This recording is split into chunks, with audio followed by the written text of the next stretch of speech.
Et Shalom Akim, Shalom. Commençons comme toujours en donnant tout honneur et toute gloire à notre pouvoir. Yahweh, Bahasham, Yahweh Shai, Bahasham Rucha Kodash. Double honneur et respect aux apôtres de Great Millstone établis par Yahweh, Bahasham, Yahweh Shai. Et bien sûr, Shalom aux élus de la nation d'Israël. Ok, c'est le frère Zekar du camp de Great Millstone Montréal revenant avec une leçon. On va commencer directement dans le livre de 1 Timothée, chapitre 6, et verset 6. Ça dit ici: mais la piété avec le contentement est un grand gain. Ok. Allons voir la définition du mot piété. Ok. Dans le dictionnaire de la langue française.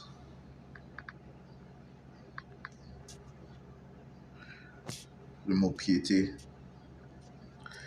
Allons directement dans l'étymologie.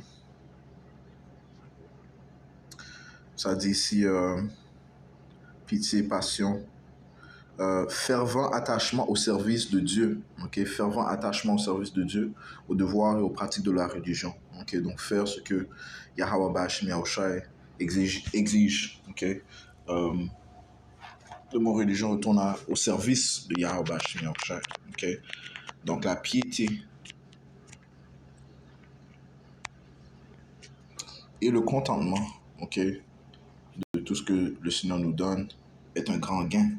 Ok. Continuons. Car nous n'avons rien apporté dans ce monde et il est certain que nous n'en pouvons rien emporter. Ok. Toutes les choses que nous possédons, eh bien, nous les avons reçues de Yahweh Bahasham Yahweh Shai. Ok. Toutes choses que nous possédons. Ok. Comme Jean le Baptiste a dit ici dans le livre de Jean 3 et 27. Jean répondit et dit: un homme ne peut rien recevoir à moins que cela ne lui soit donné du ciel. Ok. Yahweh Bahasham Yahweh Shai donne à l'homme. Ok. À la femme. Ok. C'est le Seigneur qui donne. Et sinon, l'homme qui a acquis ses biens. Ok. Parce que c'est le Seigneur qui décide s'il va faire un homme prospérer ou s'il ne va pas le faire prospérer. Okay? Il y a un précepte qui dit que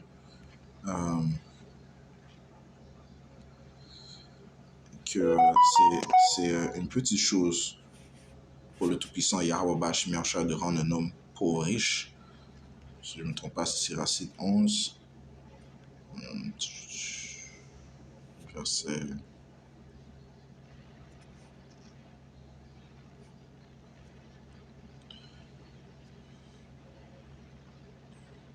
Ah ben, allons au verset 14, ça dit ici, Siracide 11 et 14, les biens et les maux, la mort et la vie, la pauvreté et la richesse viennent du Seigneur Yahweh Bahasham Yahweh Shai.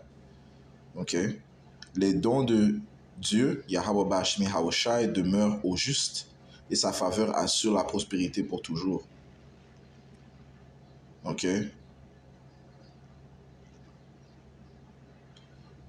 Tel est riche à force de soins et de parcimonie, et voici la part qui lui échoit en récompense.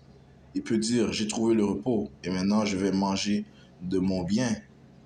Ok. Mais il ne sait pas quel temps s'écoulera. Ok. Ok. Il ne sait pas quel temps s'écoulera. Ok. Parce que Yahweh Bahasham Yahweh Shai change les temps. C'est lui qui décide qu'est-ce qui va venir après. Ok. Qu'est-ce qui va tomber sur la vie d'un homme. Ok. Il va laisser ses biens à d'autres et mourir. Ok. Il va laisser ses biens à d'autres et mourir. Alright. Et ça fait penser au précepte dans le livre de Luc 12. Ok. On saute de précepte en précepte, comme les Écritures disent. Ok. Précepte sur précepte. Ok. C'est Luc 12 et verset... On va aller au verset 16. Et il leur dit une parabole disant: la terre d'un certain homme riche avait rapporté profusément. Et il pensait en lui-même, disant: que ferai-je parce que je n'ai pas de place où garder mes fruits? Et il dit: je ferai ceci, j'abattrai mes granges et en bâtirai de plus grandes, et j'y garderai tous mes fruits et mes biens. Et je dirai à mon âme: âme, tu as beaucoup de biens amassés pour beaucoup d'années. prends tes aises, mange, bois et sois joyeux. Ok? Mais Yahweh Bashmi Yahushua lui dit, toi insensé, cette nuit ton âme te sera requise. Alors à qui seront ces choses que tu as préparées? Ok? Ainsi en est-il de celui qui amasse un trésor pour lui-même et n'est pas riche envers Yahweh Bashmi Yahushua. Ok? C'est pour ça que, encore une fois, la piété, okay, servir Yahweh Bashmi Yahushua et le contentement est un grand gain et non s'accumuler des richesses, s'accumuler des richesses et les sauver, les garder, ne pas dépenser au lieu de donner. Ok? Ok? Ok? Au lieu de donner, au lieu de dépenser, de jouir de la vie aussi. Ok? C'est important de jouir des biens que Yahweh Bashmi Yahushua t'a donné. Ok? Contrairement à cet homme riche qui voulait s'accumuler toutes sortes de richesses, les sauver et penser qu'il était dans le repos. Et non. Eh bien, Yahweh Bashmi Yahushua a dit, mais Dieu lui dit, toi insensé, cette nuit ton âme te sera acquise. Right? Parce que qui sait qu'est-ce qui va tomber sur l'homme? Ok? Yahweh Bashmi Yahushua sait. Ok? Et le Seigneur a testé cet homme avec les richesses qu'il lui a données. Toi insensé, cette nuit ton âme te sera requise. Alors à qui seront ces choses que tu as préparées? Right? Est-ce qu'il va pouvoir qu'est-ce qu'il va pouvoir profiter des richesses qu'il a accumulées? Non. Ok?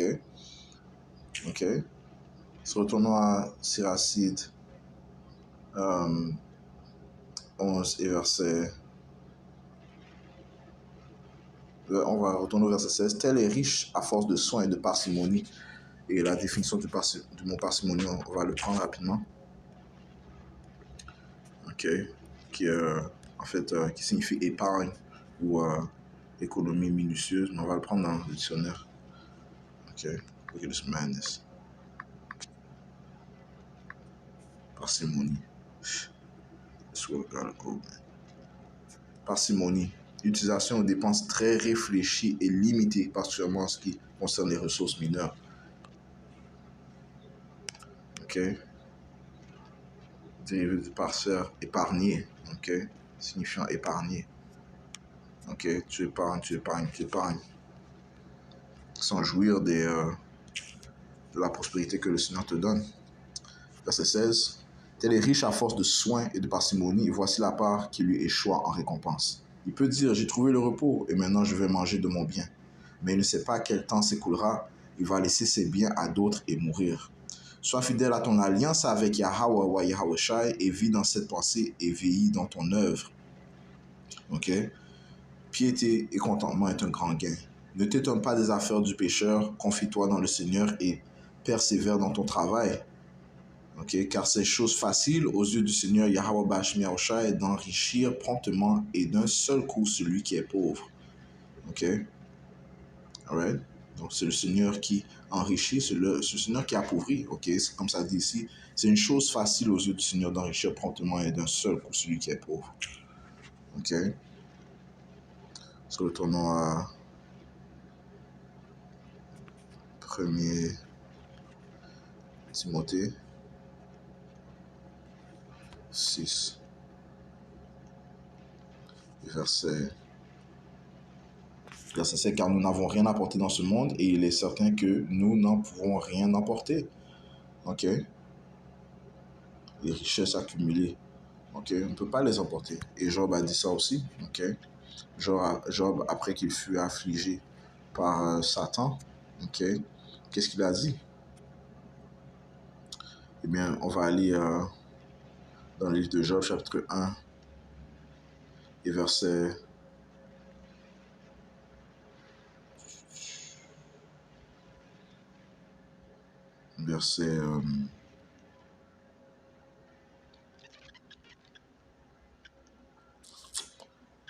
'c'est un excellent chapitre à lire. Donc, le livre de Job est un excellent livre à lire.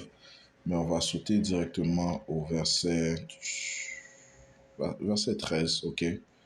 Et il arriva un jour lorsque ses fils et ses filles étaient en train de manger et boire du vin dans la maison du frère aîné, et un messager vint à Job et lui dit, les bœufs labouraient et les ânesses mangeaient à côté d'eux. Et en passant, juste mentionner que Job avait beaucoup de biens. Job était très riche.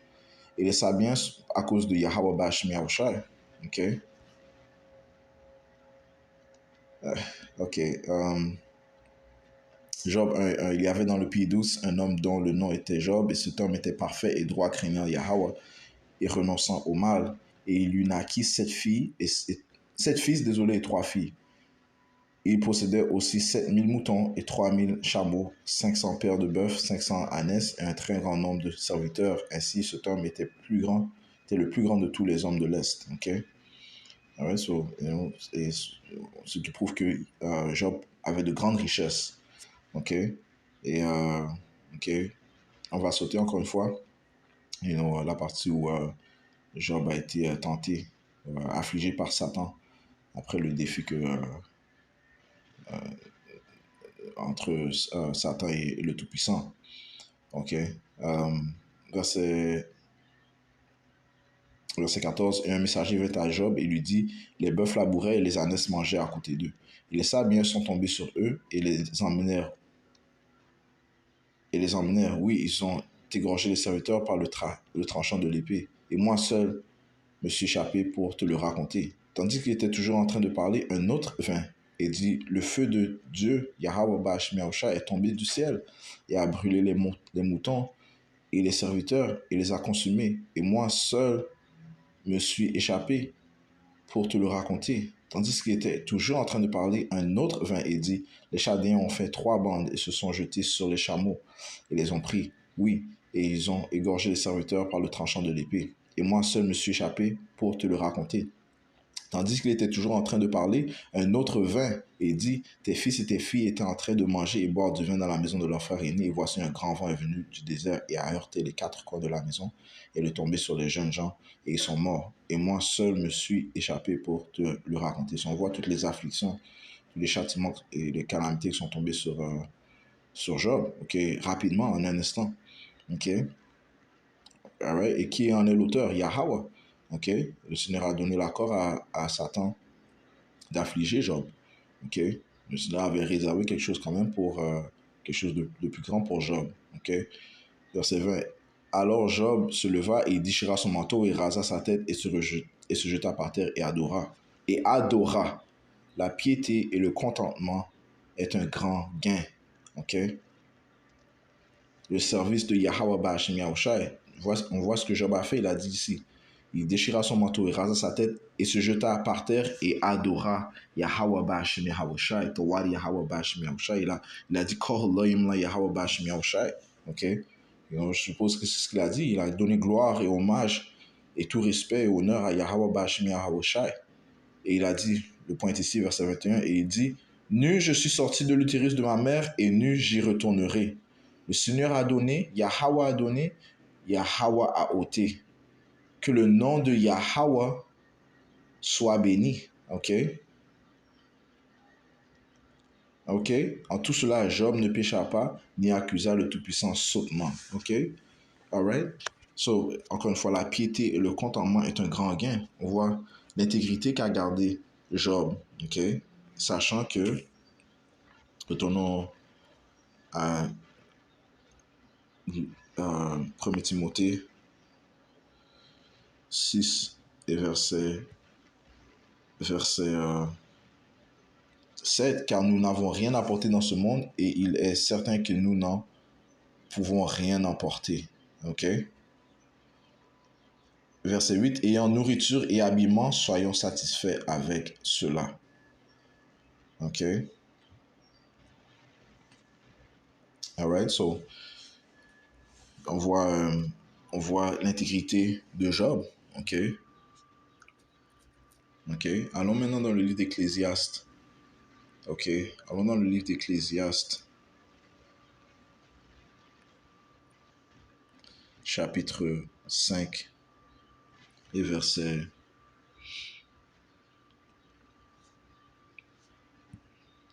13. Il y a un mal douloureux que j'ai vu sous le soleil, c'est que des richesses conservées à leurs propriétaires pour leur faire mal. OK? Et ces richesses périssent par une mauvaise occupation, un mauvais investissement par exemple. Et il s'engendre un fils et il n'aura rien en sa main. Right? Il a un fils mais il ne peut pas donner des biens parce qu'il a perdu les richesses. Les richesses périssent par une mauvaise occupation. OK? Verset 14. Verset 15. Et comme il est sorti de l'utérus de sa mère, il s'en retournera nu. OK? S'en allant comme il est venu et il n'emportera rien de son travail qu'il puisse prendre dans sa main. OK? Donc on voit la futilité, comment c'est vain de révérer l'argent. OK? De mettre son espoir dans l'argent. OK? De mettre l'espoir dans ses biens, les biens accumulés dans ce monde. OK? C'est vain, c'est futile parce que ça dit s'il y a un mal douloureux que j'ai vu sous le soleil. OK? Et on va tous apprendre cela, man. OK? Que ce qui est important, c'est de révérer Yahweh ou Yahweh Shai. OK? C'est lui qui donne, c'est lui qui retire. OK? C'est celui qui donne la prospérité. Et comme ça dit, c'est une chose facile en Yahweh Bash Miacha de rendre un homme pauvre riche. OK? Parce qu'il y a un mal douloureux que j'ai vu sous le soleil. C'est que des richesses conservées à leurs propriétaires pour leur faire mal. OK?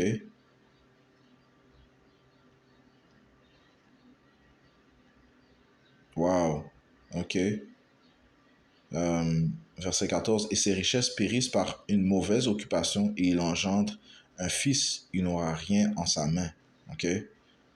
Et comme il est sorti de l'utérus de sa mère, il s'en retournera nu, s'en allant comme il est venu, et n'emportera rien de son travail qu'il puisse prendre dans sa main. Et cela aussi est un mal douloureux que, comme il est venu, ainsi il s'en va. Et quel gain a celui qui a travaillé pour du vent? OK? Quel gain a celui qui a travaillé pour du vent? OK? OK?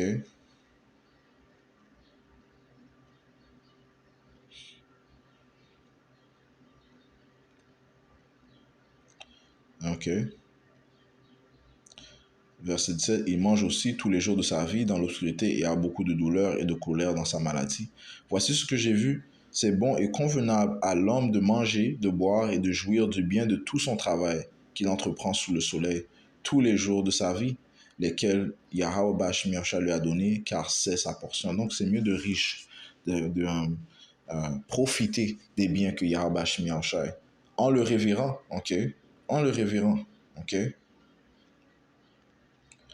Ok, verset 19, aussi à tout homme à qui Yahweh a donné richesse, Yahweh a donné richesse, Yahweh Bashmi Yausha a donné richesse, et bien, il lui a donné le pouvoir d'en manger et d'en prendre sa portion et de se réjouir de son travail. C'est le don de Yahweh Bashmi Yausha. Ok, c'est pour ça que l'on doit l'adorer, ok, faire preuve de piété et de contentement, ok, envers Yahweh Bashmi Yausha, ce qui est un grand gain. Ok. Alright, so profiter des biens que nous avons, que l'on possède présentement. Ok, et non. So retournons à 1 Timothée 6, et verset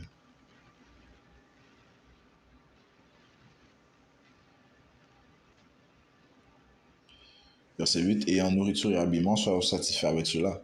Mais ceux qui veulent être riches tombent dans la tentation et dans un filet, et dans beaucoup de convoitises insensées et nuisibles, lesquelles noient les hommes dans la destruction et la perdition.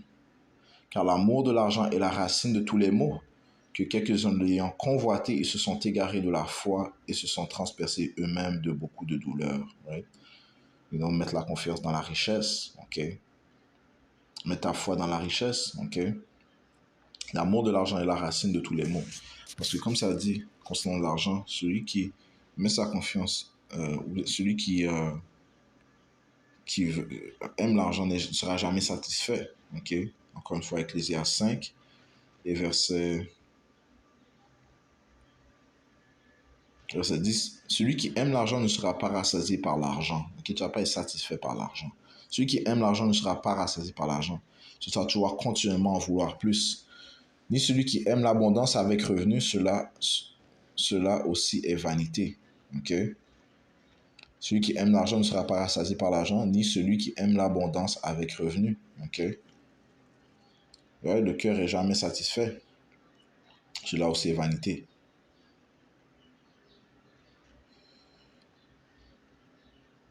Ok? Quand les biens augmentent, il y a un nombre accru de gens qui les mangent. Et quelle utilité en revient-il à son propriétaire, sinon qu'il les contemple de ses yeux? Le sommeil du travailleur est doux, soit qu'il mange peu ou beaucoup, mais l'abondance du riche ne le laisse pas dormir. Tu vois?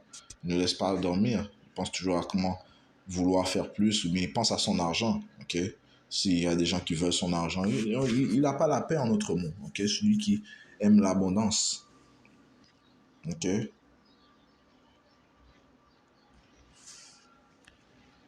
So pourquoi mettre ta confiance dans la richesse? Ok? Allons dans le livre de Siracide. Siracide 31. Chapitre 11.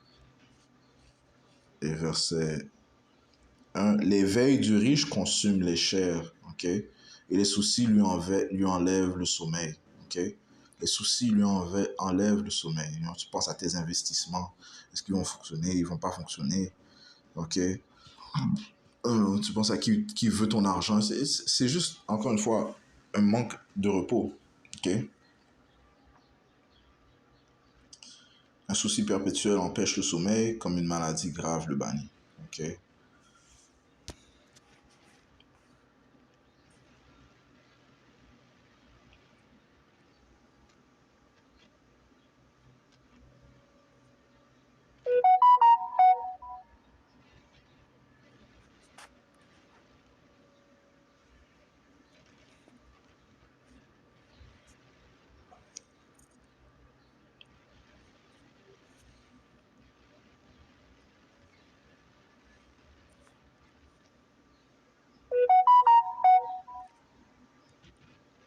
Nous avons cette version rapidement. Sur verset 31, verset 1, ça dit ici. Les soucis dus à la richesse abîment la santé. L'inquiétude qu'elle cause empêche de dormir. Ok?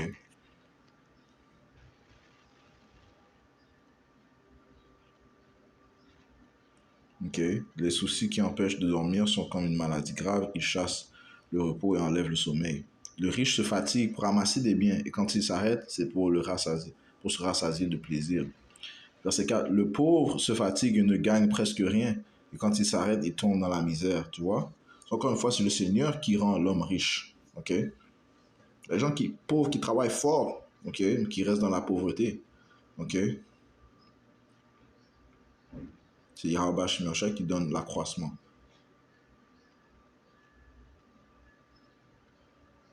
Verset 5, celui qui aime l'or ne peut continuer à agir bien. Et tu vois, ouais, parce que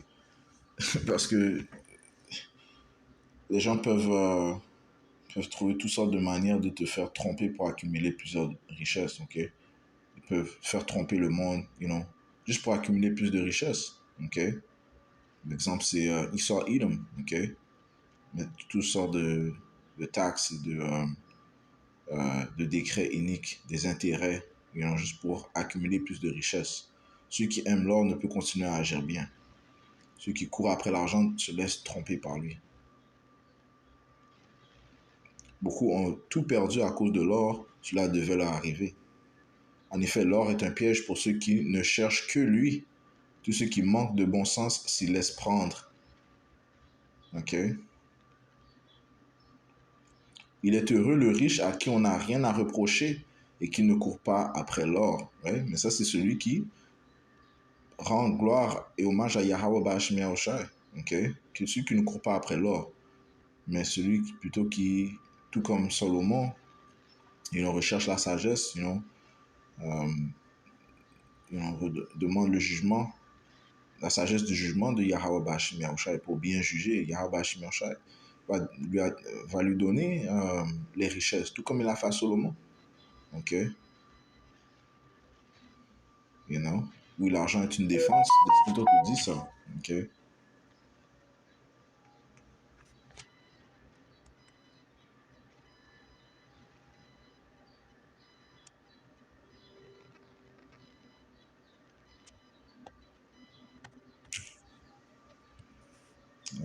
Ecclésiaste 7 et verset 12, car la sagesse est pour protéger et l'argent est bon, est pour protéger, et l'argent est pour protéger, mais l'excellence de la connaissance est que la sagesse fait vivre ceux qui la possèdent. La sagesse mène à la vie. Ok? Donc, encore une fois, la piété et le contentement est un grand gain. Ok? Tournoi Siracide 31, ça dit ici, qui est capable de résister alors? Celui-là peut être fier, qui refuse de désobéir à la loi du Seigneur ou de faire le mal quand l'occasion se présente. Peu de gens s'en sont capables. Ces personnes-là verront leurs biens solidement établis et leur communauté racontera leurs bienfaits. Ok? So, il vaut mieux chercher la sagesse, ok, que de courir après l'argent. Ok? Notre Seigneur Yahushua a dit ça dans le livre de Matthieu, chapitre 6. Matthieu chapitre 6 et verset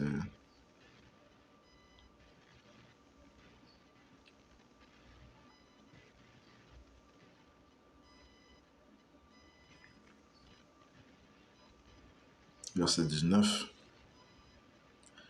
Ne vous amassez pas des trésors sur la terre où les mythes et la rouille détériorent, où les voleurs enfoncent et volent. Parce que ce monde est un monde rempli de vanité, okay, de tricherie, de tromperie, okay, où les voleurs cherchent à voler tes gains. Okay. Et réellement, l'argent que l'on possède présentement, ce n'est pas de la vraie argent parce que ce n'est pas backé par de l'or ou bien de l'argent. Okay. Les gens n'ont pas vraiment tout comme la vraie richesse que Job possédait, Abraham possédait, le bétail, ainsi de suite. Okay? Les moutons, les vaches, ainsi de suite. Okay? Donc, l'argent que les gens possèdent, les FRN, l'argent comptant, ça n'a pas de vraie valeur. Ça dit ici, verset 19, je relis. Ne vous amassez pas des trésors sur la terre où les mythes et la rouille détériorent et où les voleurs enfoncent et volent, mais amassez-vous des trésors dans le ciel où ni les mythes ni la rouille ne détériorent et où les voleurs ne fracturent ni ne volent.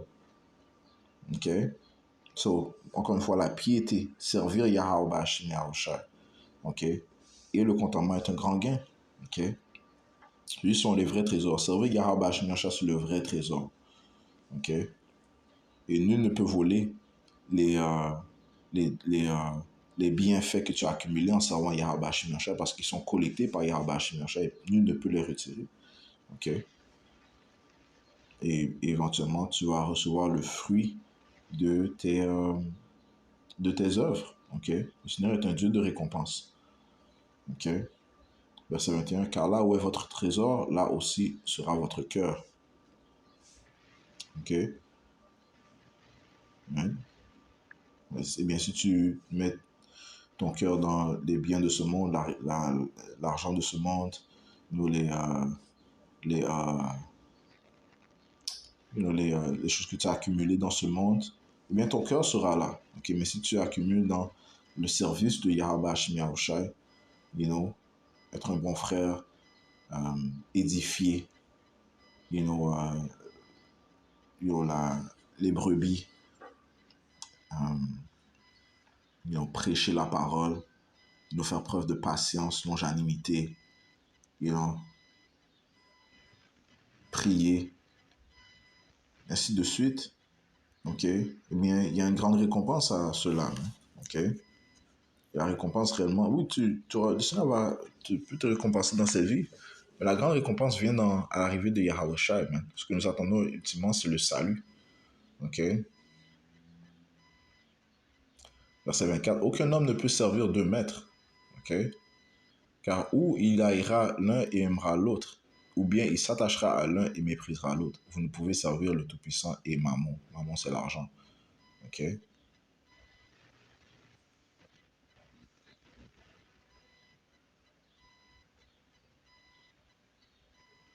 Verset 33, mais cherchez premièrement le royaume de Yahweh, Bashim Yahushua, et sa droiture, ok, et toutes ces choses vous seront ajoutées.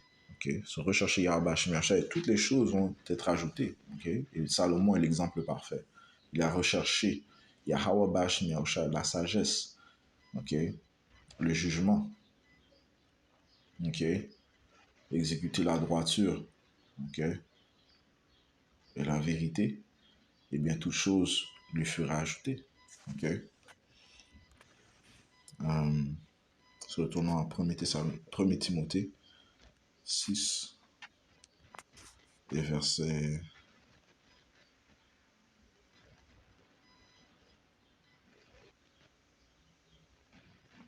10, car l'amour de l'argent est la racine de tous les maux, que quelques-uns l'ayant convoité se sont égarés de la foi et se sont transpercés eux-mêmes de beaucoup de douleurs. Okay? Parce que l'argent ne peut pas te...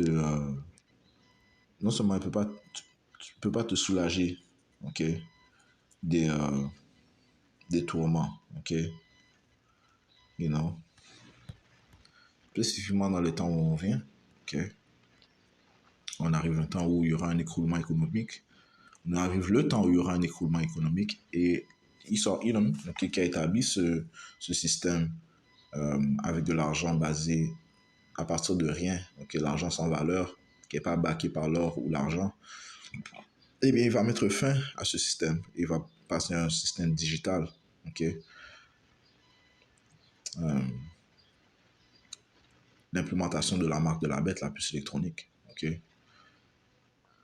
Proverbe 11 et verset 4, ça dit, si la richesse ne sert rien au jour du courroux, ok, la richesse, ok, les gains que tu as accumulés, l'argent que tu as, elle ne va rien te servir au jour du courroux, ok, le jour du Seigneur, le jour de jugement.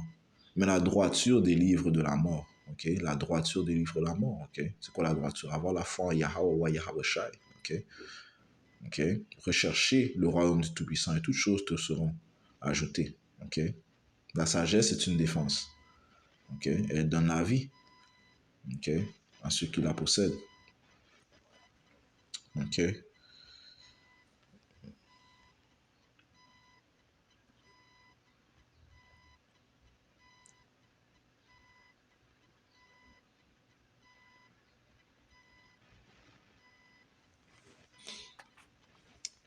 Dans le livre d'Ecclésiaste, chapitre 6, et verset 2, ça dit si un homme, verset 1, il y a un mât que j'ai vu sous le soleil, il est commun parmi les hommes. Un homme à qui Dieu a donné richesse, bien et honneur, en sorte qu'il ne manque rien à son âme de tout ce qu'il désire. Cependant, Yahweh Hashem Yahshua ne lui donne pas le pouvoir d'en manger, mais un étranger le mangera. C'est vanité et une mauvaise maladie. Encore une fois, ok? You know, le Seigneur, celui qui donne la prospérité, la richesse à un homme, peut faire que ce homme ne profite pas de ce qu'il a accumulé, ok? You know? Et un autre mangera, ok? So, beaucoup maintenant sont en train de bâtir un exemple, c'est beaucoup sont en train de bâtir des bunkers et mettre plein d'accumuler, you know, toutes sortes de nourriture, you know, des biens, et de mettre dans les bunkers. Eh bien, Yahweh Hashem Yahshua peut faire que durant le jour du courroux, le jour du jugement, ils n'aillent pas dans leurs bunkers, man. Ok, et que ce soit dévoré par une bête sauvage ou bien, pris par l'épée, ok, Esau Edom, ok, ou bien pris par un virus, une pestilence, ok. Est-ce que l'argent peut te séparer, peut te délivrer des pestilences, ok, si le Seigneur veut que tu meurs par la pestilence, eh bien tu vas mourir, ok, ok. So, encore une fois, l'importance de la piété, de servir Yahweh Hashem Yahshua, du contentement, ok, d'être content, d'être faire preuve de gratitude envers ce que notre pouvoir Yahweh Hashem Yahshua nous donne, ok, ceci est un grand gain, ok,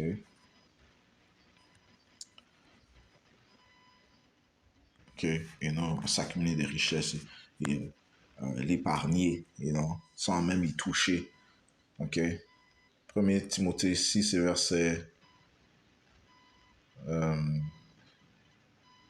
Verset 17, charge ceux qui sont riches dans ce monde qui ne soient pas hautains, qui ne mettent pas non plus leur confiance dans une incertaine richesse, mais dans le Dieu vivant, Yahweh Bahashem Yahushai qui donne richement toutes choses pour en jouir. Ok? Ok?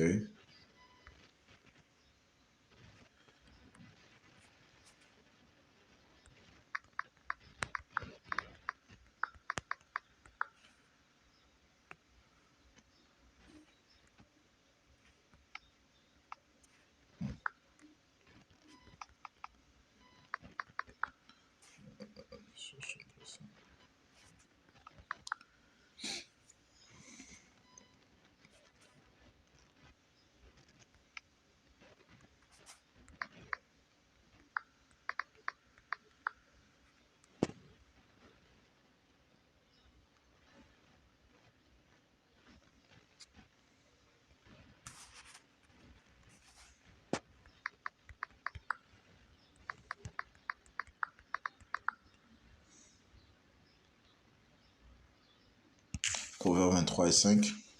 On va aller en bas, je m'en. Ok. Proverbe 23 et verset 5, ça dit ici, poseras-tu tes yeux, verset 5, verset 4, ne travaille pas pour devenir riche, renonce à ta propre sagesse. Poseras-tu tes yeux sur ce qui n'est pas, car assurément les richesses se font des ailes et s'envolent comme un aigle vers le ciel. Ok? Les richesses se font des ailes et s'envolent comme un aigle vers le ciel. Ok? Donc, tu ne peux pas mettre ta confiance dans ce qui n'est pas, ok? Ce qui n'est pas temporaire, ce qui n'est pas solide. Les richesses ne sont pas temporaires, encore une fois. C'est Yahweh qui donne et celui qui retire.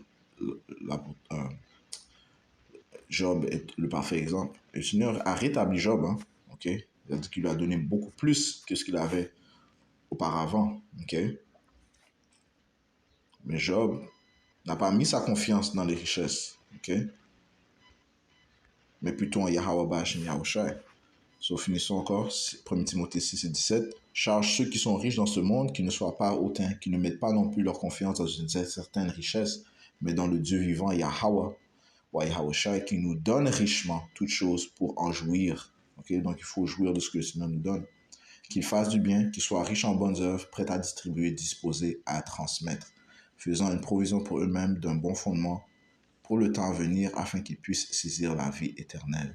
Okay? Donc c'est vrai, c'est vraiment rechercher le royaume du Seigneur, okay? Qui va faire que nous posséderons la vie. Alright, so, you know, la leçon était quand même un peu plus longue que je m'en attendais, mais c'est l'Esprit Saint. Ok, so, et on va conclure en donnant tout honneur, toute gloire à notre pouvoir. Yahweh, Bahashem Yahushai, Bahashem Kodash, double honneur et respect aux apôtres de Great Millstone. Shalom aux élus.